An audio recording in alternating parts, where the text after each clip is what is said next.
15 probinsya na sa Luzon ang nakararanas ng tagtuyot ayon sa Pag-asa. Yan ang balitang tinutukan live ni Jasmine Gabriel Galban. Jasmine?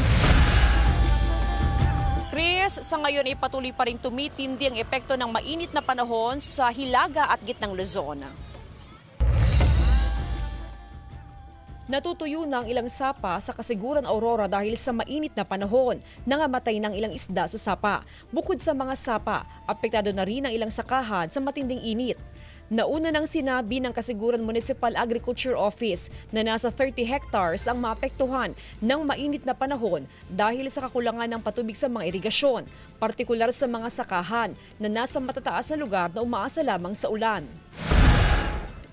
Wala pang El Nino pero marami ng lugar sa bansa ang nakakaranas ng tagtuyot.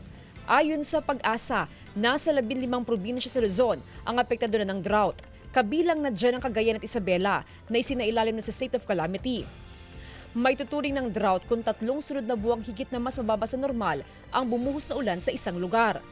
Sa gitna ng matinding init, nanawagan ng environmental group na Philippine Movement for Climate Justice na magdeklara na ang pamahalaan ng National Climate Emergency dahil sa lumalalang epekto sa bansa.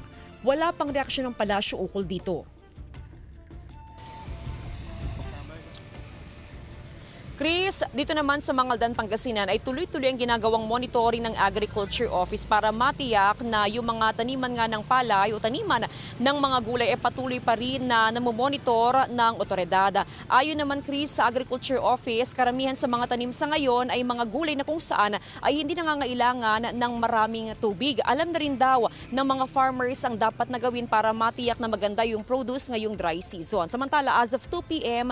sa record ng Pag-asa ay naitala ang 46 degrees Celsius na heat index. Kaya naman patuloy ang panawagan ng health authority sa publiko na maging maingat at hanggat maaari ay iwasan ng ma-expose sa matinding init ng sikat ng araw na sa ganon ay maging maayos pa rin ang ating health condition. Chris? Maraming salamat, Jasmine Gabriel Galban.